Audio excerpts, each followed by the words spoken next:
1 cup मटर को अंडों में डालकर जब आप इस कमाल की रेसिपी को बनाएंगे तो आप यकीन करें खाने वाले सभी उंगलियां चाटते रह जाएंगे। तो चलें जी अपनी मज़ेदार और ज़बरदस्त इस रेसिपी को बनाना शुरू करते हैं। बिस्मिल्लाहिर्रहमानिर्रहीम। अस्सलाम वालेकुम। उम्मीद है आप सब ठीक होंगे। तो इस मज़ेदार सी रेसिपी को बनाने के लिए सबसे पहले तो हमने यहाँ पर कोई बोल ले लीजिए या प्लेट ले लीजिए और उसके अंदर हमने शामिल करने हैं यहाँ पर अंडे। अब अंडे जो है ना यहाँ पर मैं शामिल कर रही हूँ तकरीबन 5 अदद। आप यहाँ पर 2 भी शामिल कर सकते हैं, 4 भी, यानी कि आप इसकी मिकदार को कम या ज़्यादा कर सकते हैं। उसी हिसाब से फिर आपने मटर भी कम ही डालने हैं। अब यहाँ पर अगर अंडे 5 अदद हैं तो इसके अंदर जो मटर है ना वो यहाँ पर मैं 1 कप डाल रही हूँ। 1 कप हमने इसके अंदर डाल दिए हैं मटर। 1 कप मटर शामिल करने के बाद अब हमने इसके अंदर कुछ मसाले शामिल करने हैं। अगर आप इसके अंदर 2 या 3 अदद अंडे डाल रहे हो तो मटर जो है ना आप आधा कप डाल लीजिएगा। सबसे पहले तो मैं इसमें शामिल करने लगी हूँ ना यहाँ पर नमक जो है तकरीबन हाफ चम्मच जो है मैं इसके अंदर शामिल कर रही हूँ, क्योंकि ये इतनी रेसिपी के लिए जो है परफेक्ट होगा। उसके बाद हम इसमें शामिल करेंगे 1/3 चम्मच जो है ना हल्दी का। हल्दी शामिल करने के बाद यहाँ पर मैं लाल मिर्च इसमें शामिल करने लगी हूँ। लाल मिर्च आप अपने टेस्ट के हिसाब से भी डाल सकते हैं। यहाँ पर ये भी मैं 1/3 चम्मच जो है ना इसमें मैंने शामिल कर दी है। इन तमाम चीज़ों को डालने के बाद यहाँ पर मैं शामिल करने लगी हूँ बिल्कुल थोड़ी सी जो है ना काली मिर्च। 1/4 चम्मच जो है ना हम इसमें काली मिर्च डाल देंगे। बहुत हल्की सी डालिएगा, बहुत ज़्यादा डालने की आपको ज़रूरत नहीं पड़ेगी। और उसके बाद हमने यहाँ पर इसके अंदर जो अगली चीज़ शामिल करनी है वो है यहाँ पर मिक्स गरम मसाला 1/4 चम्मच। इन तमाम चीज़ों को डालने के बाद अब आपने इन सभी चीज़ों को यहाँ पर कर लेना है पहले तो अच्छी तरह से मिक्स। तमाम चीज़ों को, मटर है, मसाले हैं, तमाम चीज़ों को आपने इस तरह से करके अंडों में मिक्स कर लेना है। जब आप तमाम चीज़ों को अच्छी तरह से यहाँ पर मिक्स कर लेंगे तो फिर हमने इन सभी चीज़ों को यहाँ पर ग्राइंड करना है। अब यहाँ पर अगर आप चाहो तो यहाँ पर जो जूसर वाला जो जग होता है उसे आप ले सकते हो और उसके अंदर ही यहाँ पर सभी चीज़ों को डाल करके शेक कर सकते हैं। नहीं तो आप बोल में सभी चीज़ों को डाल करके मिक्स कर लीजिए और उसके बाद आप इनको जग में ट्रांसफ़र कर लीजिएगा। अब यहाँ पर तमाम चीज़ें जो हमने बीट करके रखी हुई थी ना उन सभी को इस तरह से करके हमने जग में शामिल कर देना है। अब इसमें शामिल करने के बाद अब आपने इसको अच्छी तरह से शेक करना है। अभी आपको इसके अंदर कुछ भी डालने की ज़रूरत नहीं है।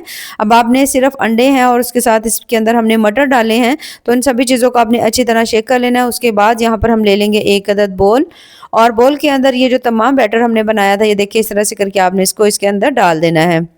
तमाम बैटर शामिल करने के बाद अब हमने इसमें शामिल करना है बेसन। अब बेसन जो है मैं इसमें शामिल कर रही हूँ 5 चम्मच। अगर आपके पास 1 अदद अंडा है तो आपने इसमें 1 या 2 चम्मच ही बेसन डालना है। अगर आपके पास 2 अदद अंडे हों तो 2 या 3 चम्मच डाल लीजिएगा, यानी आपने उसी मिकदार में डालना है। अब यहाँ पर मैंने 5 अदद अंडे डाले थे तो मैंने इसमें 5 चम्मच जो है ना बेसन डाल दिया है। बेसन शामिल करने के बाद दोबारा से आपने सभी चीज़ों को यहाँ पर अच्छी तरह बीट कर लेना है। अच्छी तरह बीट करेंगे और आपने थोड़ा सा इसको हल्का सा ना ये सख्त सा बैटर आपका बनके तैयार होगा। अगर आपको यहाँ पर लग रहा हो कि ये थिक नहीं हो रहा तो आप इसमें 1 चम्मच जो है ना बेसन और डाल लीजिएगा, लेकिन बहुत ज़्यादा इसमें जो बेसन है वो नहीं जाता।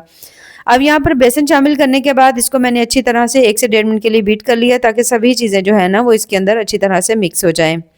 अब यहाँ पर आप देख सकते हो इसके अंदर कोई भी लम्स वगैरह नहीं है, अच्छी तरह से तमाम चीज़ें मिक्स हो चुकी हैं।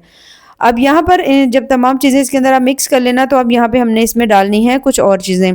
तो सबसे पहले तो मैं इसके अंदर शामिल करने लगी हूँ यहाँ पर प्याज, और प्याज जो है यहाँ पर मैंने ले लिया था 1 अदद बिल्कुल बारीक कटा हुआ, हम इसमें शामिल कर देंगे। प्याज शामिल करने के बाद अब यहाँ पर हमने इसमें डालना है 1 कप चिकन, बॉयल किया हुआ श्रेड किया हुआ चिकन है, इसे भी इसमें शामिल कर देंगे। और उसके साथ यहाँ पर 2 अदद इस तरह से करके बिल्कुल बारीक से आपने आलू जो है ना उनको कट कर लेना है और उन्हें भी आपने इसके अंदर डाल देना है। इन सभी चीज़ों को शामिल करने के बाद यहाँ पर साबित जो होता है धनिया वो भी इसमें आप डाल सकते हैं। सबसे पहले तो मैंने इसमें सब्ज़ धनिया डाल दिया है और जो साबित धनिया होता है हल्का सा आपने हाथों की मदद से दरदरा कर लीजिएगा, उसे डाल देंगे। तकरीबन आधा चम्मच मैंने इसमें डाला है। उसके साथ ही थोड़ा सा 1/4 चम्मच आपने इसके अंदर साबित ज़ीरा जो होता है वो डाल देना है। थोड़े से आपने इसके अंदर डाल देने हैं कलौंजी के दाने। इन तमाम चीज़ों को डाल करके अब आपने पहले तो इनको कर लेना है यहाँ पर अच्छी तरह से मिक्स।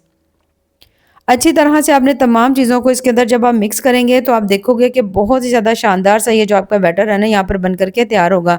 अभी आपको ये यहाँ पे पतला लग रहा है, लेकिन जैसे जैसे आप इसको मिक्स करते जाएंगे ये अच्छा खासा जो है ना ये थिक हो जाएगा। अब यहाँ पर इन सभी को यहाँ पर आप देख सकते हो माशाल्लाह मैंने बहुत अच्छी तरह से यहाँ पे मिक्स कर लिया है। अब यहाँ आप देख सकते हैं ये काफ़ी ज़्यादा थिक है, इसके अंदर आपको कोई भी बेसन डालने की ज़रूरत नहीं है। तो मैंने इसके अंदर जितना बेसन डाला था ना, उतना काफ़ी था। तो इसीलिए मैं आपको स्टार्ट में कह रही थी कि आपको इसमें बेसन ज़्यादा ना डालिएगा, बहुत कम बेसन इसमें डलता है। लेकिन अगर इसकी जो है ना बाइंडिंग इस तरह से ना हो तो फिर आप इसके अंदर 1 या 2 चम्मच और बेसन डाल लीजिएगा। 2 से 3 मिनट के लिए हम इसे रेस्ट पर रखेंगे। अब यहाँ पर हम ले लेते हैं 1 अदद बोल और बोल के अंदर शामिल करेंगे, यहाँ पर हम 3 चम्मच जो है ना हमने यहाँ पे डाल देने हैं केचप के। केचप शामिल करने के बाद 2 चम्मच आपने इसमें मायोनीज़ शामिल कर देना है।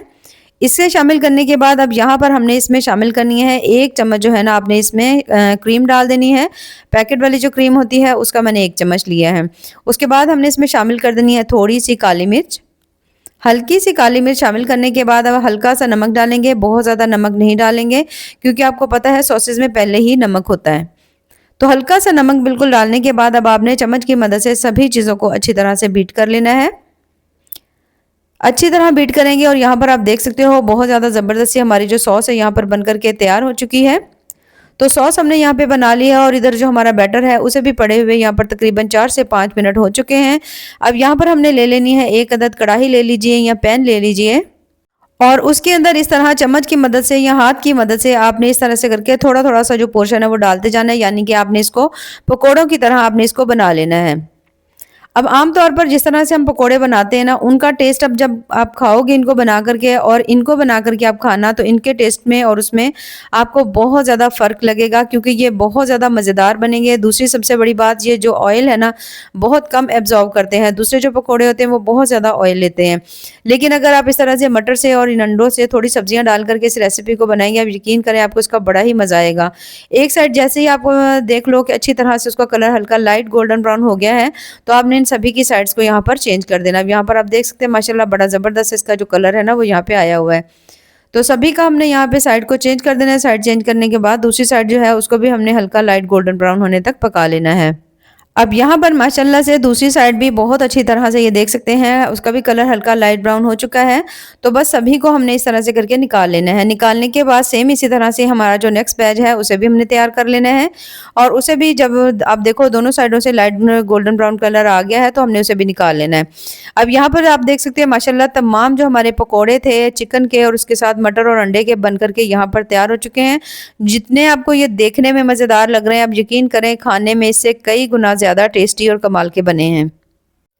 आमतौर पर पकोड़े तो हम बनाते ही रहते हैं, तो एक दफ़ा इस नए तरीके से ट्राई करके देखिए। अब यकीन करें आपको ये तरीका बहुत-बहुत ज़्यादा पसंद आएगा। तो आपने भी सेम इसी तरह से इसे ज़रूर ट्राई करना है। यहाँ पर मैं आपको हल्का से इसे चेक भी करवाऊँगी कि ये कितनी ज़्यादा टेस्टी और ये देखिए माशाल्लाह से ये कमाल के बने हैं। और इसके साथ ये जो हमने सॉस बनाई है इसका फ्लेवर आपको इसके साथ बहुत-बहुत ज़्यादा पसंद आएगा। तो ऐसे ही मज़ेदार, ज़बरदस्त और टेस्टफुल सी रेसिपीज़ के लिए हमारे चैनल का विज़िट ज़रूर करें। बाकी दुआओं में याद रखिए। अल्लाह हाफ़िज़।